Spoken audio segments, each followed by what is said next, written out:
let me explain that first. I was born in New Zealand. When I was 9, I moved to Northern Ireland, and I've actually lived there ever since. But my accent is a product of lots of different places in the world. No one knows what it is, so I would make a great spy if I wasn't doing what I'm doing. But Northern Ireland has been my home for over 30 years, and I've spent the last 20 years working with Youth with a Mission. 10 of those years was in Belfast, which is a city that has over 80 different peace walls or barricades that separate Protestant and Catholic neighborhoods and houses. If you go to those areas, the people don't want the walls to go away, because for them the walls mean security and safety. It means they won't get their house firebombed or stones thrown at it. So division is very much a theme of certain parts of Belfast. But there's also the invisible division of rich and poor, and that many people live in Belfast in nice neighborhoods that are tree-lined, like the house that C.S. Lewis grew up in. And in that part of Belfast, you would imagine there is no conflict. But in the area where we worked, a place called the Shankill Road and the Falls Road, the division is very marked. There are murals everywhere you go. Young school children go to school, and on their way to school, they will see murals of masked men with AK-47s, and underneath will say words like "For God and Ulster," or "No surrender," or "Our day will come," or "Our revenge will be the laughter of our children." So that is the kind of environment in some parts of Belfast that you'll find, not everywhere. I'm a person of faith, I'm a Christian, and over the years I've had to wrestle with how do I share my faith and reconcile my faith with the reality that I live in a city that is starkly divided along religious grounds. When I was 19 or 20, just turned 20, I was in India on a trip to evangelize, to tell people about Jesus. And I was in Mumbai, or it was called Bombay then, city of 20 million people. And one day I got into a taxi with a Muslim taxi driver. And I thought, this is my opportunity to talk to him about my faith. He asked me where I'm from, and I said, I bet you've never heard of it. It's this tiny little country called Northern Ireland. And he said, Northern Ireland, that's the place where the Christians are killing each other. And suddenly my stomach, sank, and I realized I wasn't going to do a very good job of getting him to join my religion. Over the years, I realized that my job wasn't so much to do that, but it's about sharing the love of God. So I used that as maybe just a little introduction to give you the context of where I'm from. Maybe some of you have been there. But in the same light, I remember shortly before my dad died, he gave me a book he was reading by Jonathan Sachs, who's a wonderful Jewish rabbi, a writer, and he wrote these lines: religion is like fire, and like fire it warms, but it also burns, and we are the guardians of the flame. And so in my city, in my country, I now live right on the Irish border, in a big center that is known for peace and reconciliation. We're very conscious of how religion can be something that actually can destroy. But of course, I strongly believe it can be something that can set the world alight with new life. And of course, that's what we should all be about. As I reflected on what I should say today, I decided that what I would do is tell a story. I'm sure many of you either know about Northern Ireland, or you could go on Wikipedia and you could find out all you want. But let me take it in a slightly different way, that maybe is a slightly different way of looking at our conflict. Because I think that almost every country on earth has some kind of conflict. And underneath those conflicts is a story that actually can be unfolded. For my country, this is the story. And it comes in the form of a dream that a friend of mine had. So let me tell you it. He had a dream that there was a family getting their photo taken. You know, like when you have a family portrait, and everyone looks nice, like I'm wearing a suit today. No one can believe it on Facebook that I'm wearing a suit, you know. And in this family portrait, there's a husband and a wife having a photo taken with their little son. And in this dream, my friend was watching, and he thought, this husband and this wife, they don't like each other very much. And actually, that kid, he's a very naughty kid. And as he looked, he realized the kid, the little boy, was longing for his father's attention. But he wanted nothing to do with the mom. But the mom was desperately wanting to hold the boy and wanting to grab his attention. But the boy didn't want anything to do with the mom. And in the dream, he also noticed that the husband and the wife really hated each other. They didn't even look at each other. There was just this coldness. They were sitting together, but they despised each other. In the dream, he began to be aware that of maybe a meaning of what had happened in the story. He felt that the story was that this husband had actually been an abusive man, and before they had been married, he had raped this woman, and she had become pregnant and given birth to an illegitimate child. And that after that happened, they were forced to be married, but they didn't want to be. And of course, this child grew up with an identity crisis. Who am I? And the father didn't actually care less about the child. But for the mother, the child was hers. But the child didn't want anything to do with the mother, just wanted to be with the father. That's a funny story. What does that mean? Well, in my friend's dream, it went on, and he felt that this was a dream about Britain and Ireland. And not to cause offense to anyone, this is just a dream, and this is maybe a story, but that Britain was the father, and he had raped the mother, Ireland. And the mother had given birth to a little child, which was the people of Northern Ireland, who was struggling for identity. Who do we belong to? For half of them, they want to be British, half of them, they want to be Irish. And they will kill each other as a result. And I would say in most countries there is some kind of story like that. It may not be exactly the same story, but it's a story of relational breakdown. And it's a story of brothers, sisters, abuse, unforgiveness. In this dream, my friend felt like a compulsion from God to give counseling to this family. And so the first thing he said was he felt that he had to go to the man, Britain, and say to him, you have done something terrible. There will never be peace in this family until you take responsibility and say sorry. And then he said to the woman, Ireland, you have been very deeply wounded and hurt, but actually you will never be able to reach your full potential as a person until you can actually forgive and walk in the way of forgiveness. And actually your little child needs to know who he is. His identity is very important, because all of us have an identity. I started off by saying I'm a Kiwi Irishman. You know, I wear my All Blacks jerseys, except for last week when Ireland beat the All Blacks the first time.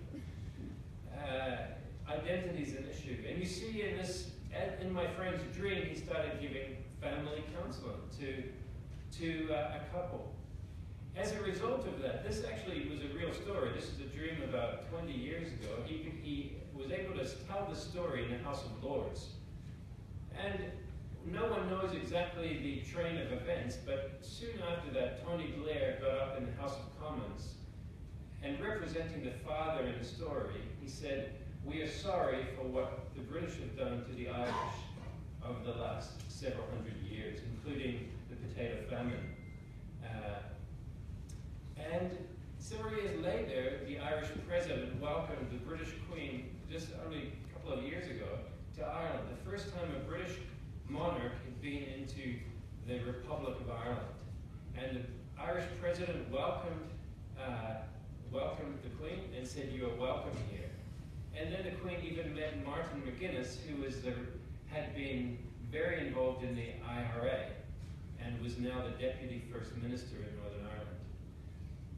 I don't know whether you kind of follow that train of events, but in some ways, from a governmental level, they enacted the counseling that needed to happen in that dream. A father needed to say sorry, a mother needed to forgive, and the little child that is broken and bruised and searching for identity needs to be helped to understand who they are. Last year, I was in Bosnia, which is another one of these countries that has similar stories. A small Catholic population, a Muslim population, and an Orthodox population, Orthodox Serb population. When we were there, we saw in Sarajevo the results of the siege that happened there.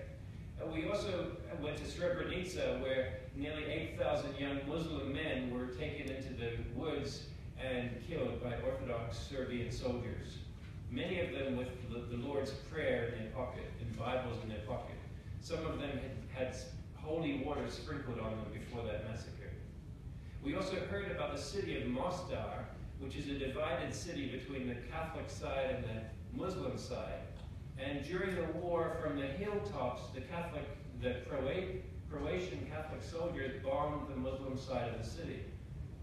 Don't worry, I'm not ganging up on the Catholics or the Muslims. We've all done very many bad things in that war. But then after the war, the Catholic population, the Croatian population, has built a very large cross on the exact same spot where the artillery fired down onto the Muslim side. And it wasn't a gesture of peace. It was a sign that said, we blew you up and we'll do it again. This is our cross. This is our identity. It's quite for me as a Christian, it's a very painful sign. If you ever Google Mostar and you see this image of this cross looking down as a symbol of conquest and dominance, it is the very opposite of what the cross was meant to be about. Then in Philippians 2, we see what Tom Wright talks about in his latest book. Jesus' journey to the cross was a descent downwards into hell, by which he reconciled the broken, fractured cosmos, and as a consequence of which, in Philippians 2, it says, God raised him to the highest place. The cross was not just a symbol of killing someone, it was a symbol of power. For the Romans, it was their way of exerting power and dominance and degrading their enemies. It was a brutal execution device. But for Christians, we believe that was God showing us what he looked like. The writer Brian Zorn said, God is like Jesus. God has always been like Jesus. There was never a time when God was not like Jesus. We haven't always known that, but we do now. Jesus stood in front of his people saying, I and the Father are one. If you have seen me, you have seen the Father. In the book of Hebrews, it says, we have heard many stories in the prophets, but one time there has come Jesus, who is the perfect, exact representation of what God looks like. And so, for me as a Christian, we wrestle with the legacy of how religion can actually cause division. But I think we need to get back to the reality that actually the cross was the ultimate sign of humility, of a God that looks like Jesus. If we want to know what God looks like, it looks like Jesus on a cross, being degraded and defaced and dominated by his enemies, but saying, Father, forgive them, for they know not what they do. And I'll maybe just finish with this one line. So, John Paul Lederach says, reconciliation is a place where truth, justice, mercy, and peace meet. We all need to be in that place where those two things, where those four things meet. And that's the story of Northern Ireland. I hope, as I tell that little story of a family, that it maybe in your own context you see how you have your own stories, and hopefully I've given a picture of what the cross is about, which is how actually Jesus wants to reconcile all of humanity to himself. So thanks. That's very good. This Carmen, who didn't hear about the announcement, if you want to pick up the Korean translation, use this in channel 3. We've always got little sort of mini United Nations across here, all the different nationalities that are represented and the different places that people have worked. Yevgen Yakushev well, he'll tell you himself, but he's particularly involved with the conflict between Russia and the Ukraine. He's currently living in London. He has lived in Argentina. So that's quite a sort of mixture, but tell us all about it. Good afternoon to everyone.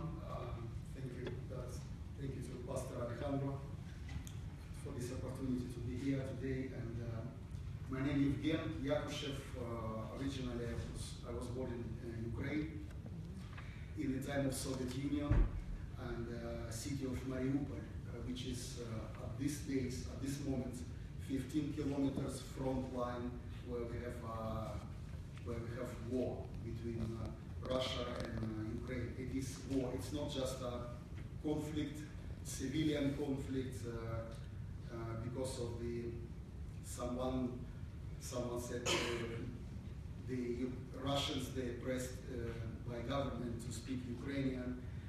In fact, today, those who speak Ukrainian in the territory of Donetsk, Lugansk, or Crimea, they are prosecuted. So it's a little bit, information is twisted, and I know it's never been a problem in that region of Donetsk to speak Russian, and my first language is Russian. So, does anybody speak Russian here? No, okay, I can teach you if you want.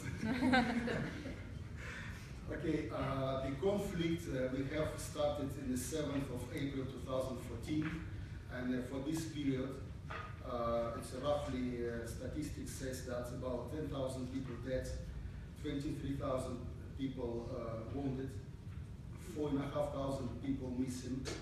It's about 6,800 civilian dead, and 2.3 million refugees. And it's just for the few years, and the situation getting worse and worse. I would like to show you some video. We have what our work done in Donetsk when we had that opportunity to feed people. Please, if you can show.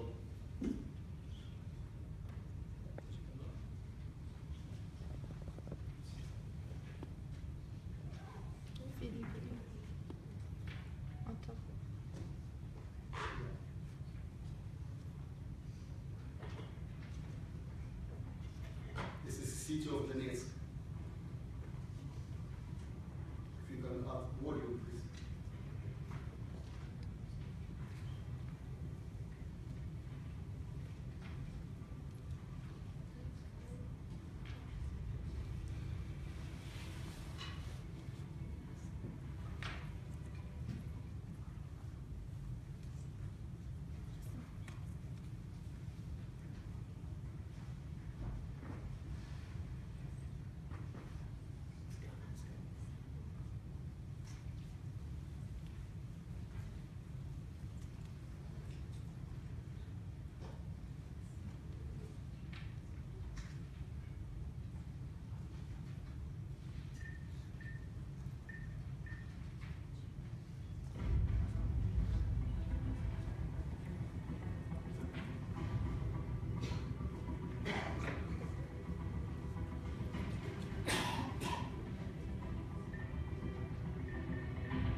Humanitarian disaster in the Donbass is becoming more and more impressive scale. Living on the territory of ongoing military act, people are in a strong food and spiritual crisis. In November 2014, churches in Donetsk started to distribute free lunches in one of the boroughs of the city. On the first day of feeding, 60 people attended. At that time, the lunches took place once a week. Today, these canteens are open daily in the boroughs of Pydrowski and Kirovsky. Every day, about 100 people receive food there. The plans of the church are opening such feeding centers in every borough of Donetsk. This means another 7 canteens. To achieve this is possible with the help of not indifferent benefactors, people such as we. Different people come here. In times of peace, some of them would never come for free lunch. But the war erases social differences. Volunteers do this work in the canteens, ministers of different Christian confessions. Their task is to provide psychological support, and most important within this help is prayer. Volunteers get handed out New Testaments and prayer books. Also, the church is providing direct aid with insulation of the destroyed houses with plastic wraps. It is a small thing that the church can do today for their citizens. But together, we can do a lot more. Thank you very much to all those who helped and prevent people from dying of starvation in Donetsk. A few words of thanks from people. Is it necessary to continue the help? Of course, surely, until the war ends. Especially during the winter, to get through these difficulties. There are people who feed us, and we survive because of your effort. Hasten to do good. Make a contribution to support of the residents of Donbass. Well, this video is 2014, as I heard. After that, we had a plan to have about 10 canteens, and we didn't complete these plans because church became in the outside of the local authorities. So all the churches, who's an evangelical Protestant church, they become out of law, like sect, because of the Russian Orthodox philosophy in the society. Conflict, it's always pain, it's always suffering, and in some cases, the location, as you see in Ukraine, in Donetsk, it's become a war. Sometimes we have conflict in the family. I remember I had a conflict with my wife. I don't know if you ever have conflict with your wives, but I had my conflict with my wife, and I remember when I came out, because of the situation, the atmosphere in the house, and I decided, better go outside. And when I went to outside, I heard the voice inside of me. God said to me, when I was coming out, I saw my wife, she's crying. And when I went out, I heard this voice, and God told me, she's my daughter. I thought she's my wife, but God told me she's his daughter. Sometimes we consider things, places, people as ours, but we have to see in a different perspective that we are all come from God, and God loves that party which today maybe they looks like enemies, and they love us also.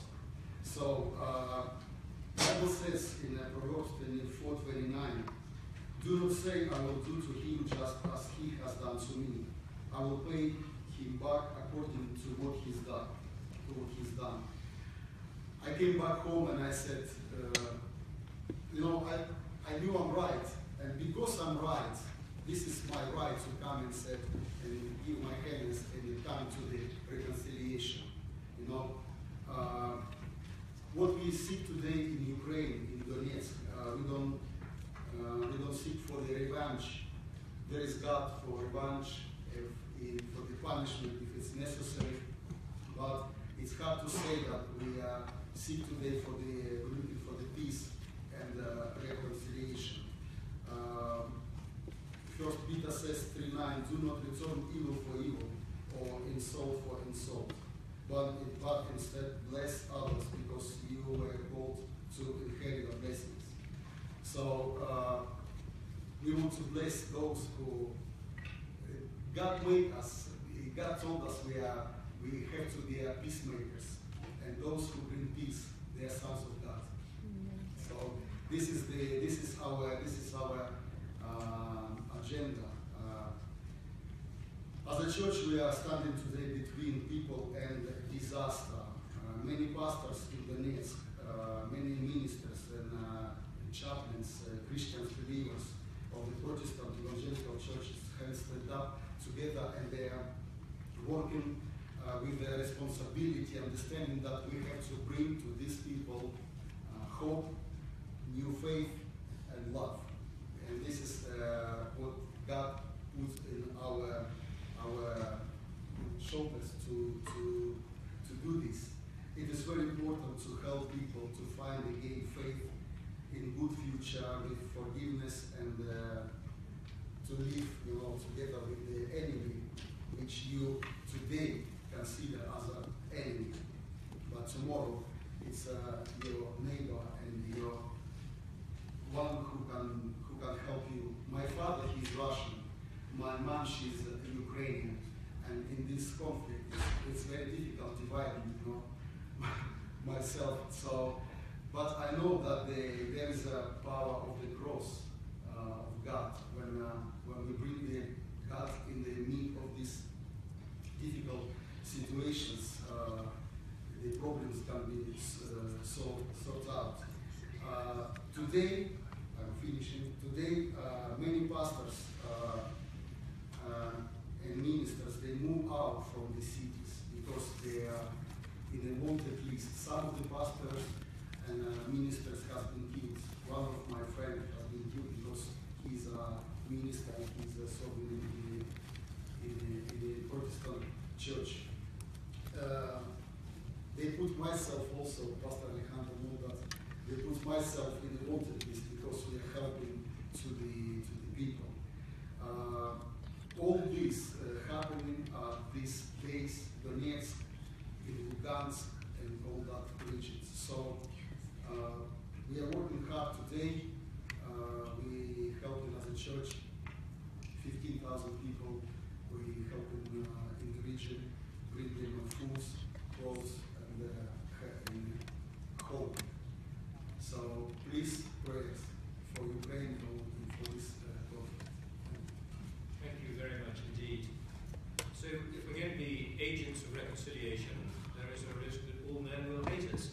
And so Rosanna is now going to, there's one of the things that my job is for particularly here at the United Nations is in relation to people being persecuted for their faith. We have particular experience, of course, of Christians being persecuted for their faith, but that any persecution of faith is wrong and has to be resisted.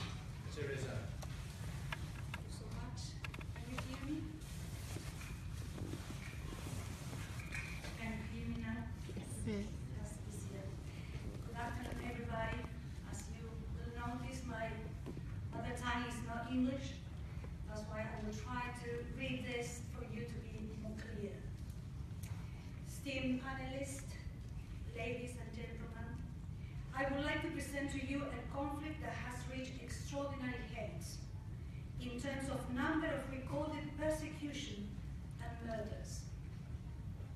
This is the conflict that Christianity is facing as the persecuted church around the world. The Universal Declaration of Human Rights in Article 18 establishes that all people have the right to freedom of thought, conscience, and religion. This right includes freedom to change his religion or belief, and freedom either alone or in community with others, and in public or private to manifest his religion or belief in teaching, practice, worship, and observance. Christians currently represent 80% of the persecuted minority. More than 100 million Christians are persecuted globally. 7,000 Christians were murdered in the last year alone because of their Christian faith. and this is recognized as being a significantly underestimated figure, as it does not include murders in Iraq, Syria, and North Korea, some of the top 5 countries in the world where violent persecution is the norm. Every 5 minutes, one Christian is killed in Iraq. The 2016 Open Doors World Watch List, showing the top 50 countries in the world where persecution is most severe for Christians, reports an alarming rise of 50% in persecution and severity of persecution over the past 3 years.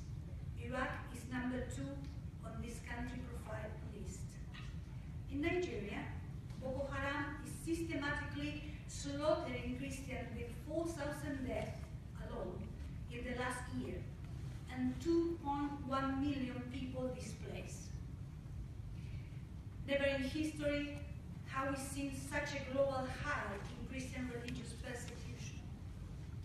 The British Parliament, the European Parliament, the Parliamentary Assembly of the Council of Europe, the US Congress, the USA Secretary of State, Pope Francis, and Christian leaders from different denominations have said that the action perpetrated by ISIS towards Christians are to be considered genocide. Christians are being murdered, decapitated, crucified, beaten, kidnapped, burned alive, tortured, abused in all possible ways, and put into slavery. Their homes and places of worship are being destroyed, in certain cases wiping out whole villages. This is not a conflict between Muslims and Christians, as perhaps you may be led to believe, but between those who sustain hatred and murder as a way of vindicating their own sense of ideologies and beliefs.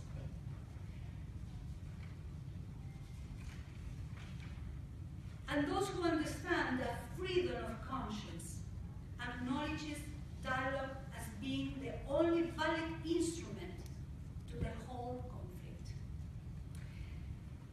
And what is our part? What is our part in this? Firstly, we must raise awareness in this kind of arenas, both internationally and nationally, mobilizing people to expose these atrocities against human rights and take a stand. And secondly, we must raise awareness in our Christian context. We cannot take for granted the freedom that we have to worship God. We cannot. We must consciously, intentionally worship Jesus with the full passion and conviction of those who are not able to enjoy this freedom. And we are going to see a video from Nigeria. I was in Nigeria a month ago, and I'm trying to visit countries where this Christian persecution takes place.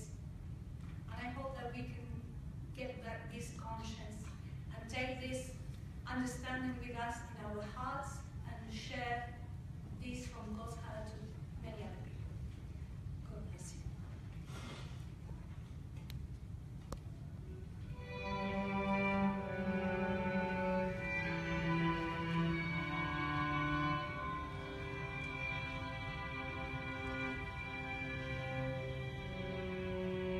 Boko Haram means Western education is forbidden, and their goal is to create an Islamic state.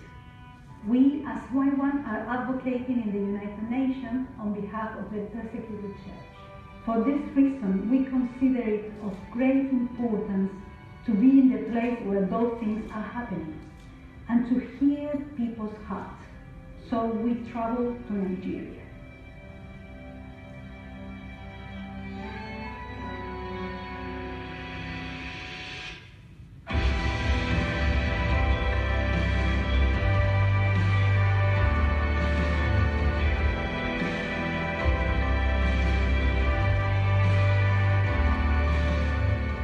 In 2013, the states of Borno, Yobe, and Adamawa were declared as states of emergency.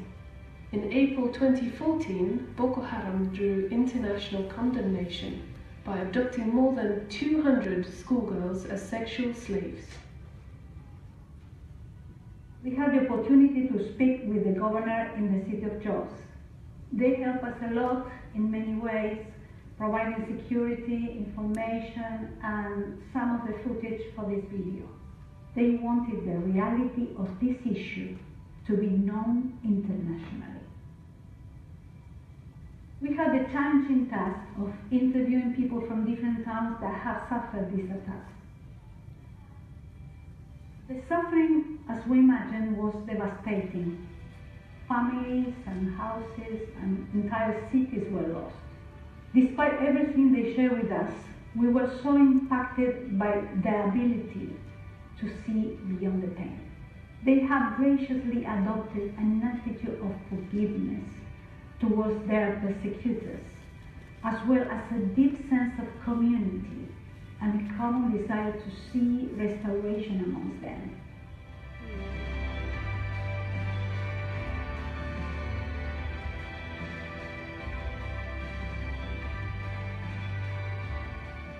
And this is only one example of all the cases of Christian persecution around the world.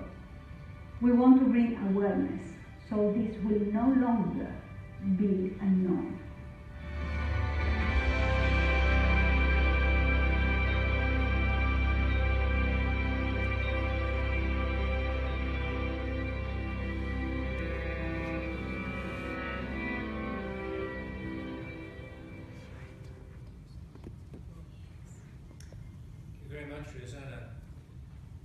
Now, some of us come at this from the position of being ministers like me, some from being lay activists, some actually involved in government themselves. And Paul Galicia has been involved in provincial government in the Philippines. So Paul, tell us about your take on this.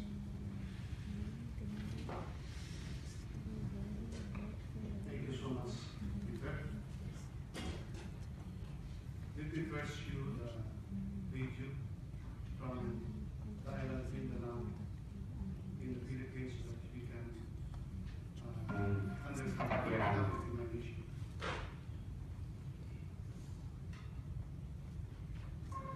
Para maging isa ang layunin ng lahat ng nakatira, mga Muslim man o mga Christian.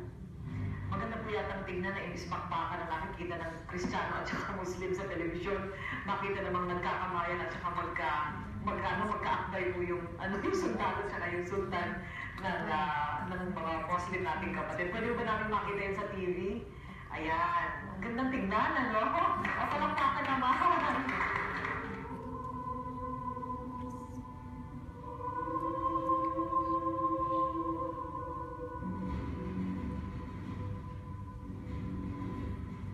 Dahil sa pag-ibig sa puso ng isang pastor Florentino de Jesus ay hindi man niya naabutan sa kanyang buhay ang makabagbagdamdaming eksenang ito sa Mindanao, ay patunay lamang na one man's noble dream can go beyond a lifetime. Expedition of Christian worldviews.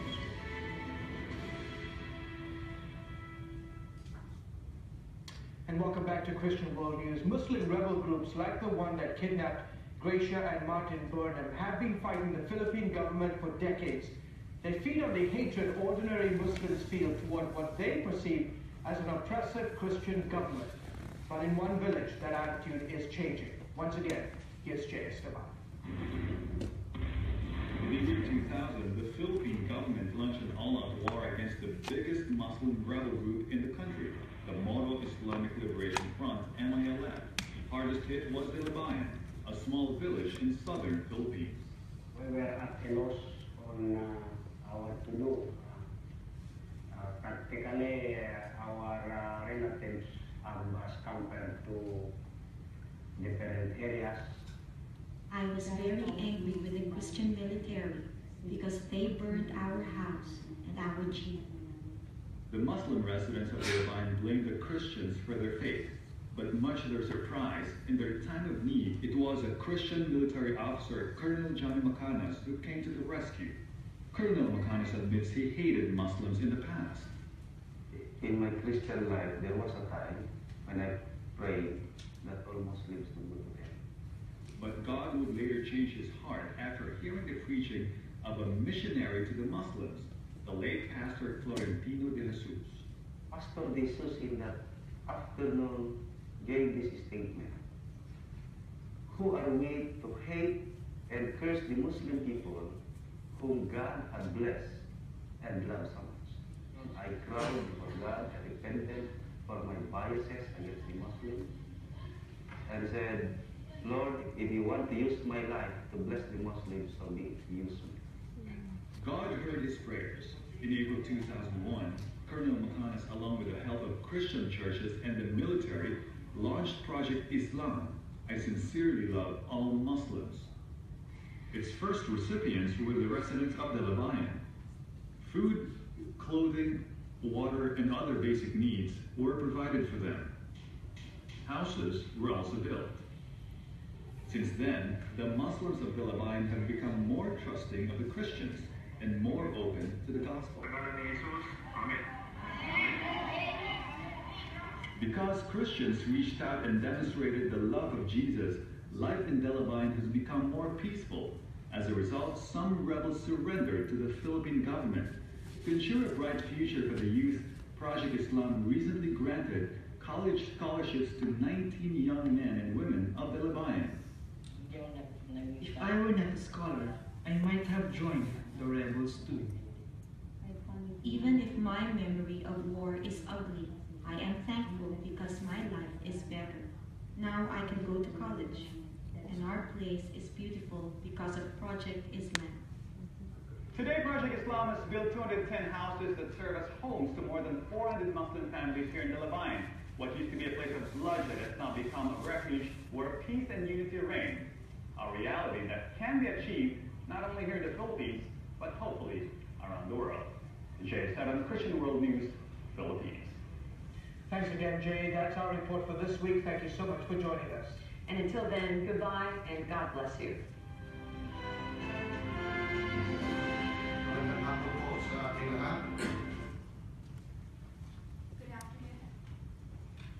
Good afternoon, everyone.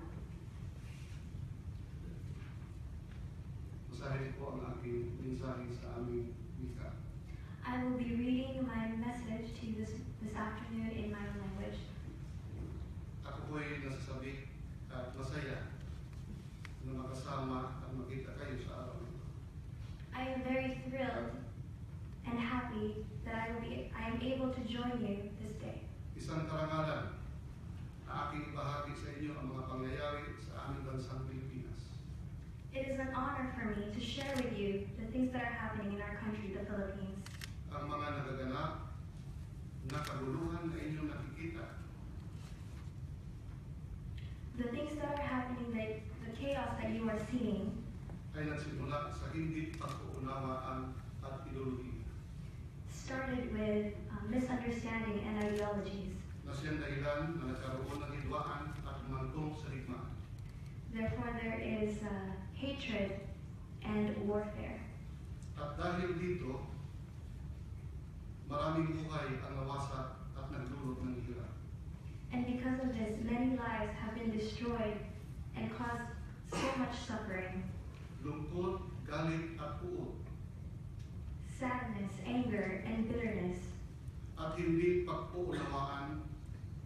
And intense misunderstanding. Ngunit sa isang saglit. But for a moment, dahil sa pagbabago ng puso, because of a change of heart, lumikha ang pag-ibig, created love, kapatawaran, forgiveness, at malasakit. And at compassion.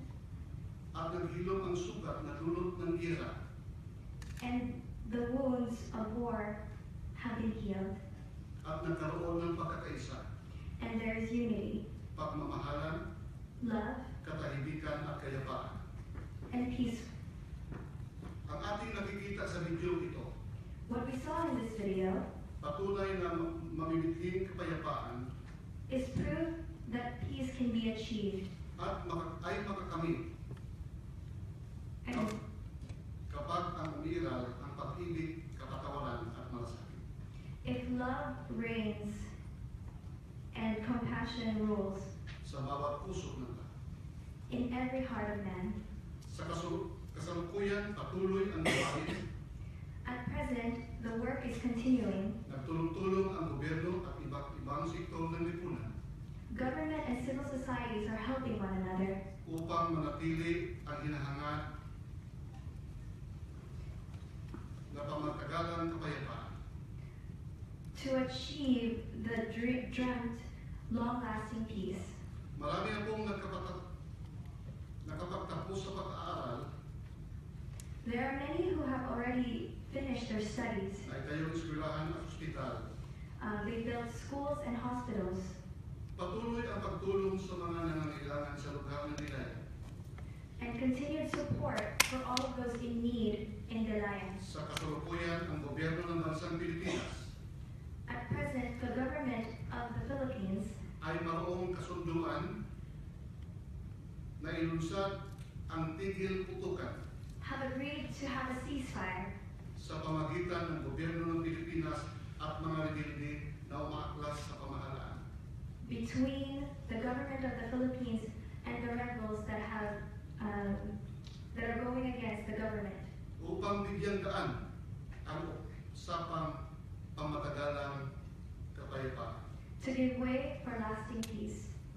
At naglaan ang malaking pundo ang gobyerno ng Pilipinas And the government of the Philippines gave para sa taong 2017 for 2017 sa halaga ng 3.35 trilyones pesos in 3.35 trillion pesos o 71.97 bilyones dolyares or $71.97 billion at inilaan sa iba't ibang departamento ng gobyerno for all the departments of the government upang tugunan ang mga pangangailangan, to respond to the needs, labanan ang problemang kinakaharap to combat the problems that they are facing na nagdulot ng kahirapan na siyang isang dahilan sa kaguluhan. that have caused the poverty, which is one of the main causes of the chaos. Isa sa mga programa ng gobyerno One of the programs of the government ay ang kahalagaan na ibalik ang maayos na moralidad is the Values Restoration Program, na ang handikain ay pagsangkap sa bawat Pilipino which its motto is to embrace every Filipino, upang maibalik ang magandang asal at magiging tapat sa pamilya. to bring back moral values such as trustworthiness or faithfulness in the family, Tapat sa kapwa-tao, faithfulness to others, tapat sa trabaho, faithfulness at work, tapat sa gobyerno, faithfulness with the government, higit sa lahat tapat sa kanyang tungkulin at pananampalataya sa Diyos. and most of all, faithful in his duties and in faith in God, Na siyang tunay na makapagbabago ng puso which actually brings change of the heart, at isabuhay ang pag-ibig sa kapwa-tao. to live out love for their fellow man. Let me end this word from the gospel that it says, He who began the good works will come into completion until the day in Christ Jesus. Thank you very much. Maraming salamat po. Thank you very much. Thank you very much, Paul. In a way, I suppose you could say that having an Argentinian and an English person sitting next to each other on a platform, it wasn't so long ago that we were at war with each other. There's quite a strong Argentinian connection here, and that is really very exciting for me as an Englishman. Alejandro Rodriguez is the director of the Initiative for Integrity, and he is our closing speaker. Thank you.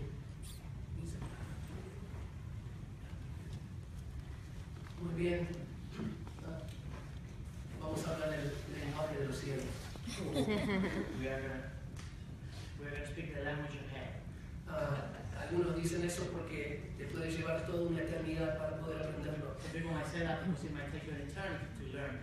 Pero tenemos un buen productor aquí. But we have our good translator.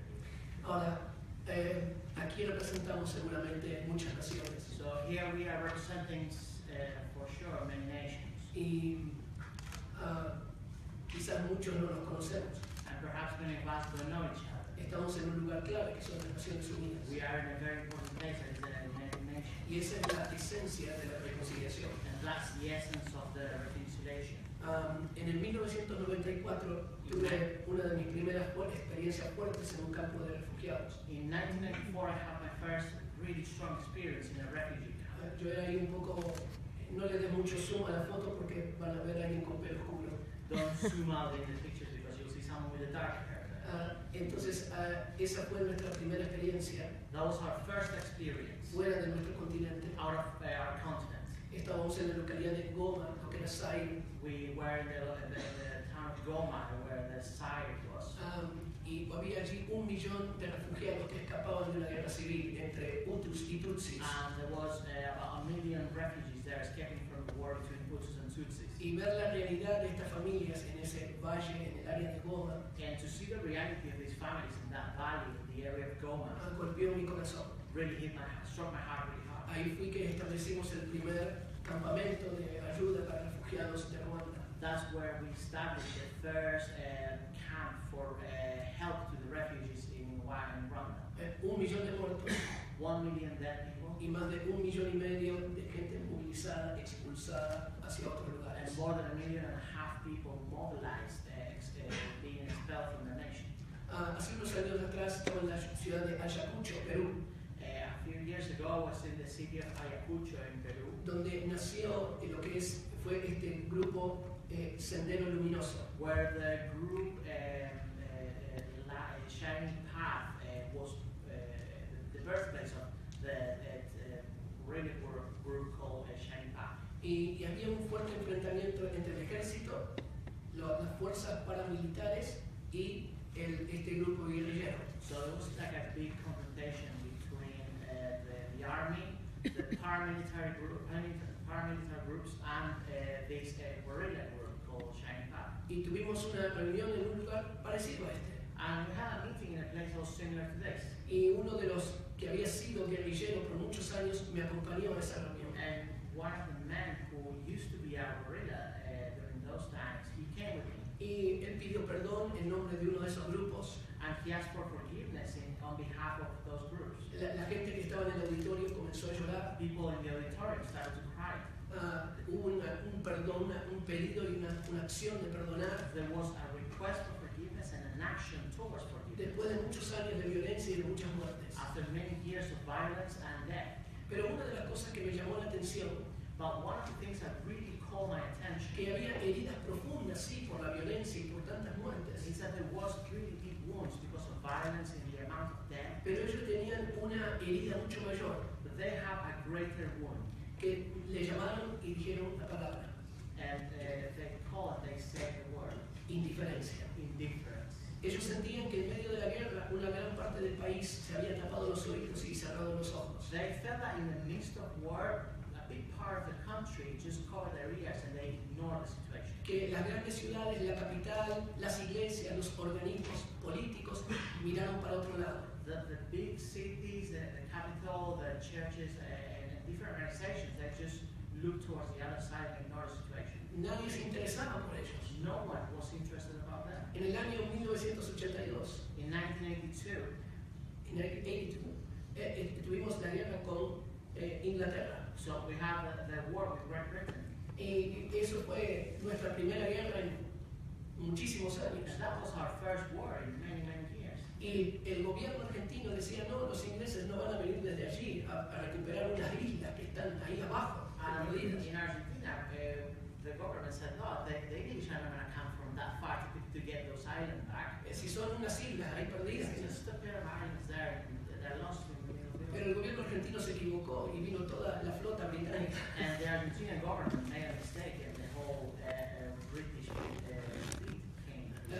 Y en menos de 2 meses perdimos la guerra. And within 2 months we lost the war. Para nuestra nación fue una gran humillación. For our nation it was a great humiliation. Fue una gran vergüenza. It was a great shame. Pero mayor fue la vergüenza que nos compartieron, nos dijeron los soldados que volvían de la guerra. But the shame was greater when we heard the stories of the soldiers that came back from the war. La mayor herida que ellos vivieron no fue en medio de la guerra. The great greatest wound that they had was not in the middle of the war. Fue después de la guerra. It was after the war. Porque se sintieron abandonados por su propia gente, su propio país. Because they felt abandoned by their own people in their own country. La gente no quería hablar de lo que había pasado. People didn't want to talk about what happened. Muchos hicieron como un pacto de silencio. Made like a covenant of silence. Y la gran crisis de estos ex combatientes comenzó después que terminó la guerra. And the greatest crisis for these former soldiers started after the war. Así que tenemos las heridas de la guerra. So we have the wounds of the war. Y cuando vemos esta palabra reconciliación, And when we see the word reconciliation, el significado es volver a estar del mismo lado. the meaning is to be back, get back on the same place, same side. Es como esta posición de poner espalda hombro con hombro. It's like this position of getting shoulder with shoulder. En todas las expresiones de la violencia y de la guerra hay un muro que nos separa. In all expressions of war and violence, there is a wall that's divided. Por eso la Biblia habla de que Jesús en la obra de la cruz rompió ese muro, esa separación que había entre So nosotros. that's why the Bible says that when with the work of the cross, Jesus broke the division that was between us and God. Solamente las heridas pueden ser sanadas por un milagro. Only wounds can be healed by a miracle. A veces podemos poner todo un montón de gente para ayudar las organizaciones no gubernamentales. You can put a lot of people to help from the different NGOs. Pero el cambio y la salud, la reconciliación comienza en el corazón de cada uno. But the healing and the health start En el corazón de cada uno. starts in everyone's heart. Así que tenemos también que reconocer las raíces de este conflicto. So we need to recognize the roots of this conflict. No podemos mirar para otro lado. We cannot look to the other side. No podemos dar vuelta a la página y decir, bueno, ya pasó y ahora vamos para adelante, así nomás. We can just not turn the page and say, okay, let's move on. Tenemos que descubrir cuáles son las causas. We need to discover the causes. También reconocer cuál es el daño We need to que se recognize produjo. what is the damage that occurred. El efecto que esto produjo en la gente. We need to acknowledge the effect that caused in people. Tenemos que prepararnos para pedir perdón, pero también para ser perdonados. We need to be ready to ask for forgiveness, but also to be forgiven. Hemos visto que en muchos de estos conflictos los medios y las redes sociales pueden jugar un rol muy bueno. We have seen that in many of these conflicts, media and social media now can play a great role. Así, porque ellos pueden generar violencia, pero también pueden generar un ambiente de paz. Because they can generate violence, but they can also generate an environment of peace. Hay algunas experiencias como las que sucedieron en Sierra Leona después de la guerra. There are some experiences like the ones that happened in Sierra Leone after the war. Son las llamadas comisiones de la verdad. There are like these ones called like commissions of truth. Eso se le llamó allí el Family Talk. In there they call it Family Talk, que es un programa de conversaciones entre familias. which is a program of a conversation amongst family. Pero también tuvo algunas críticas este programa. But this program has some criticism as well. Porque se quería hacer la reconciliación entre estas familias como algo forzado. Because they wanted to like force this reconciliation amongst the families. Y algunos analistas dijeron sí hubo una reconciliación como externa. So some analysts they said, okay, yeah, there was a external reconciliation. Pero mucha gente de la que caminó en este programa quedaron con traumas muy fuertes. But many people who went through this program, they faced a big trauma. Porque se encontraban las familias de los que se habían matado entre ellos. Because the families got together when they had killed each other before. Era como reabrir la herida otra vez. It was like just reopening the wound. Y se abrió la herida otra vez.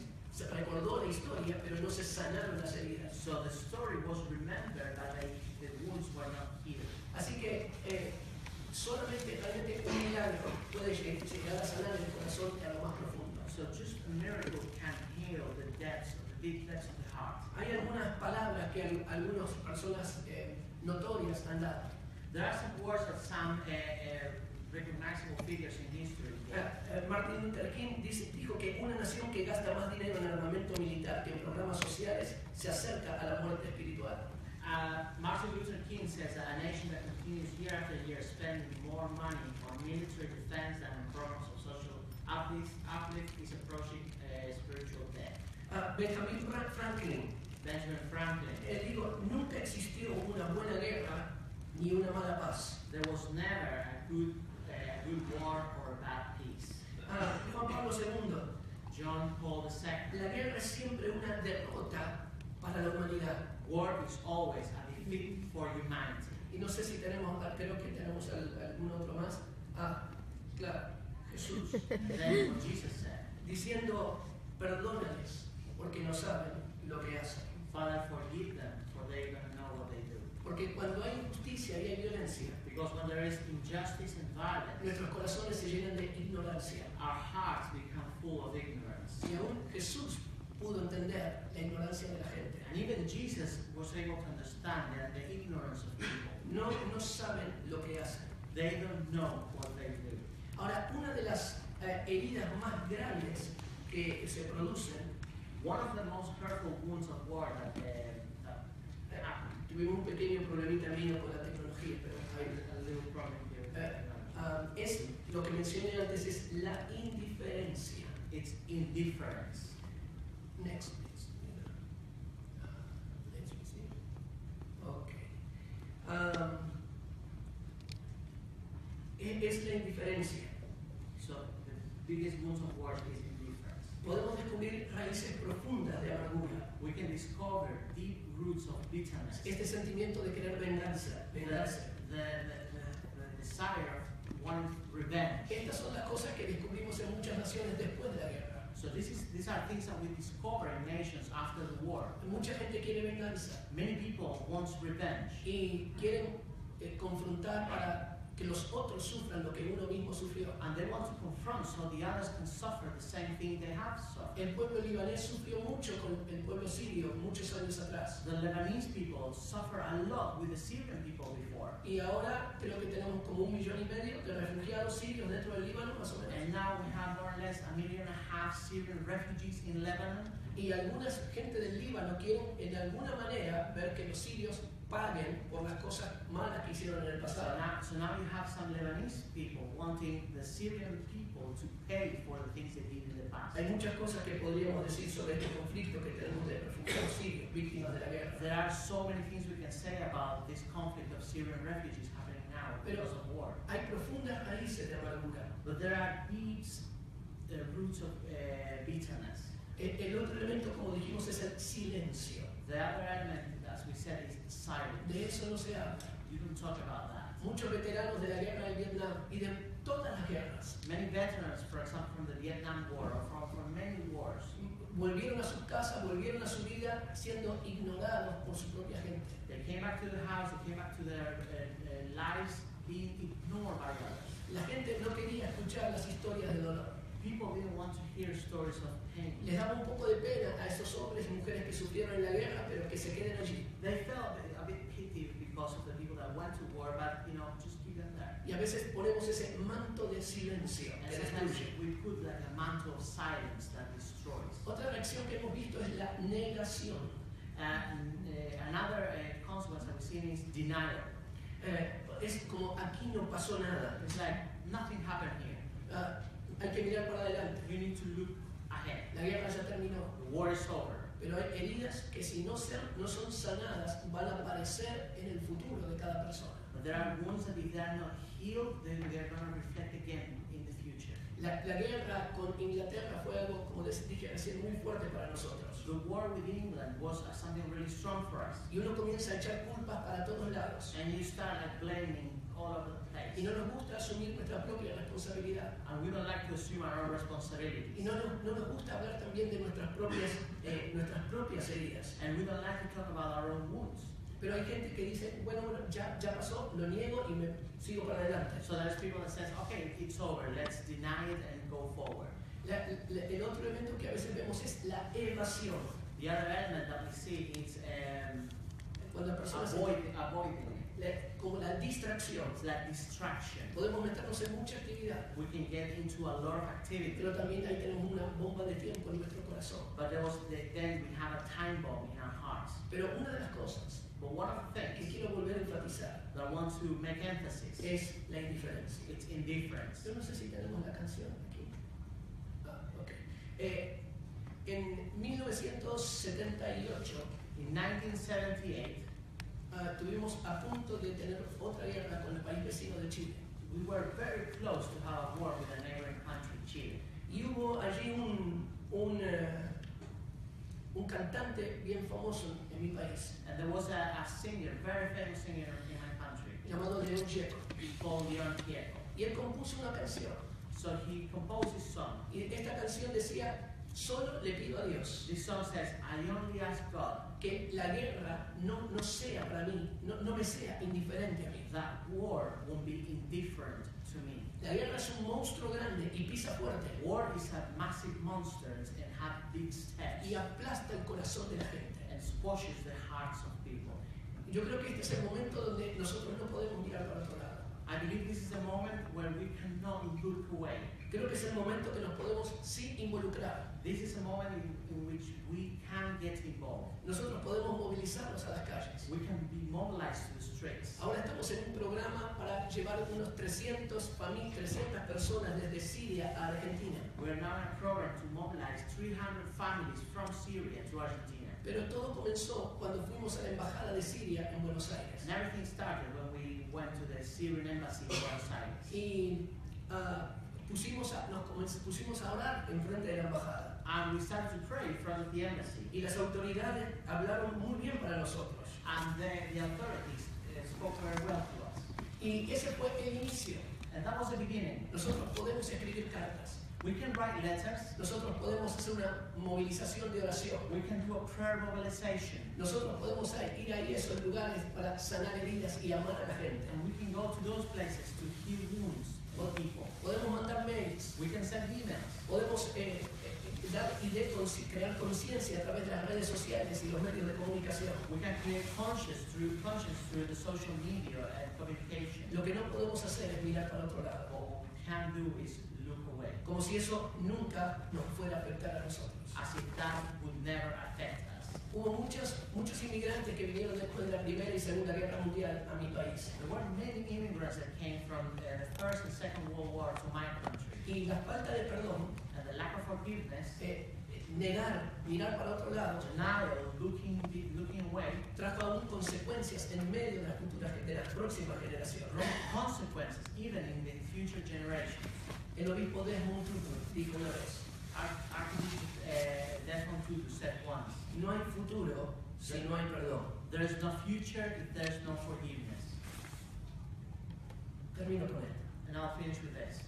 Estaba leyendo ayer una carta del apóstol San Pablo a los Efesios. I was reading yesterday a letter from Apostle Paul to the Ephesians, donde él escribe, Cristo es nuestra paz. Where he writes, Christ is our peace. De los dos pueblos hizo uno solo.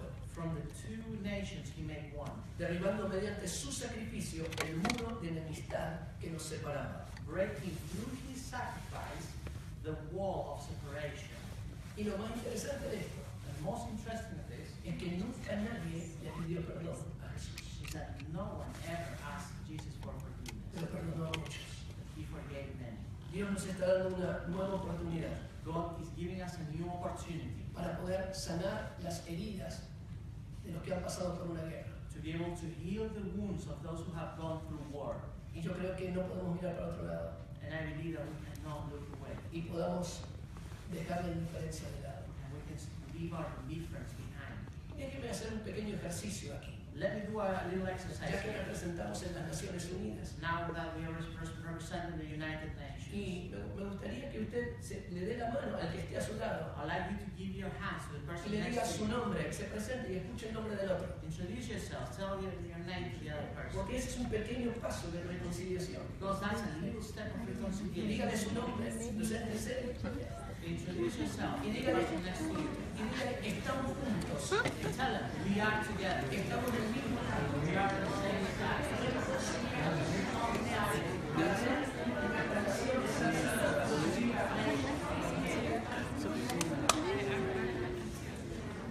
Muchas gracias. Me encantaba.